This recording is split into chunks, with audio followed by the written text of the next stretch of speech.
ජීවිතේ කරපු මොකක් හරි පිනකට මටයි පුතාටයි හස්බන්ඩ්ටයි ධාතුන් වහන්සේලා 18 නමක් වන්දනා කරගන්න අවස්ථාව උදා වුණා. ඉතින් හරිම නිදහසේ කිසිම පෝලිමක ඉන්න නැතුව එහෙම තමයි මේ ධාතුන් වහන්සේලා වන්දනාමාන කරගන්න අවස්ථාව ලැබුණේ.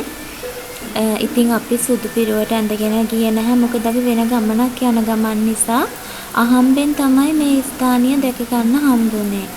ඉතින් අපි එහෙමම ඇඳුම් ගැන සැලකිලිමත් වුනේ නැහැ. අපිට ලැබුණු අවස්ථාවෙන් අපි ගිහිල්ලා හරිම නිදහසේ ධාතුන් වහන්සේලා වැඳ පුදා ගත්තා.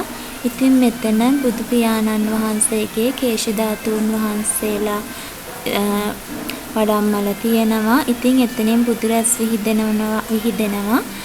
ඒක බලන්න වෙනමම අර වීදුරු වලින් හදපු කුටියක් තියෙනවා. මේ වීඩියෝ එකෙත් ඒ ස්ථානයේ ඇත්තේ ඔයාලටත් ඒක බලා ගන්න පුළුවන්. ඉතින් මම මේ වීඩියෝ එක ඔයාලා බලන ගමන්ම පුංචි කතාවක් කියන්නම්කෝ. ඔයාලා දන්නවනේ මේ ලෝකේ විවිධාකාර මිනිස්සුયો ඉන්නවා. ඉතින් සමහර අය ඉන්නවා කොච්චර ධනය මිල මුදල් තිබුණත් කිසි කෙනෙක්ට කිසිම දෙයක් දෙන්න කැමති නැහැ. ඒගොල්ලෝ කාට හරි කෑමක් බීමක් දුන්නත් දෙන්නේ Tamanට කන්න බොන්නත් බැරි. හැබැයි ඒක අපතේ දාන්නත් තියෙන ලෝභකම නිසා. ඉතින් යාළුවනේ මෙන්න මේ වගේ අය මරණයෙන් පස්සේ කුප්පිපාසිත කියන പ്രേත ලෝකයේ තමයි උත්පත්තිය ලබන්නේ. මේ പ്രേතයන්ගේ බඩ ගොඩාක් විශාලයි.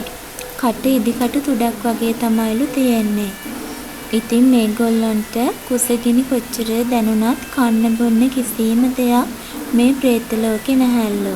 හැබැයි කෑම බීම නැති වුණත් මරණයට පත් වෙන්නෙත් නැහැ.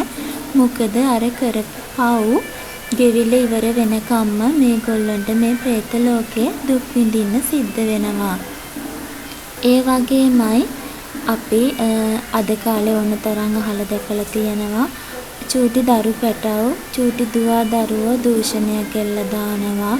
කාන්තාව දූෂණය කරලා මරලා දානවා.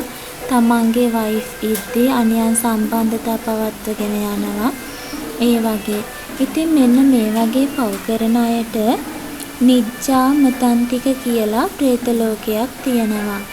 ඉතින් මේ പ്രേත ලෝකයේ ඉන්න പ്രേතයෝ හැම වෙලේම ගිනිගත්තු ගමන් තමයි ඉන්නේ. කියන්නේ ගින්දරෙන් දැවි දැවි කකුල් දෙකේ ඉඳන් හිසට එනකම්ම ගින්දරෙන් දැවි දැවි පිච්චි පිච්චි තමයි මේ പ്രേතයන්ට තමන් කරපු පව් ගෙවා ගන්න වෙන්නේ. තමන් අනුන්ට දීපු ගින්දර තමන්ටම ආපහු හැරිලා මේ විදිහට පිච්චි පිච්චි තමයි ඒ පව් ගෙවා ගන්න වෙන්නේ.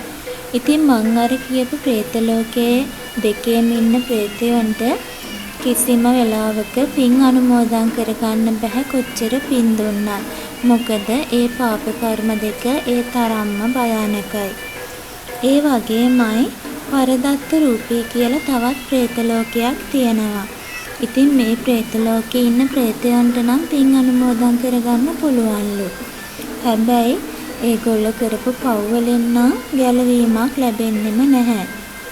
ඉතින් මේ විදියට බලනකොට මනුස්ස ලෝකයේ ඉපදුණු අපි කොච්චර වාසනාවන්තයිද. අපි මේ ආත්මේ කරගන්න පව්පින් වලින් තමයි අපේ ඊළඟ ආත්ම භවය තීරණය වෙන්නේ. මනුස්සයෙක්ට පිරිසිදු වතුර ටිකක් පිරිසිදු වීදුරුවකට දාලා බොන්න අත් දෙකක් හරි තියෙන්නේ මේ මනුස්ස ලෝකේ ඉපදුනාම විතරයිනේ. මොකද මනුස්ස ලෝකේ ඉඳගෙන කොයිතරම් දුක් විඳත් පින් කරගන්න අවස්ථාව ලැබිලා තියෙන්නේ මනුස්සයෙක්ට විතරම තමයි.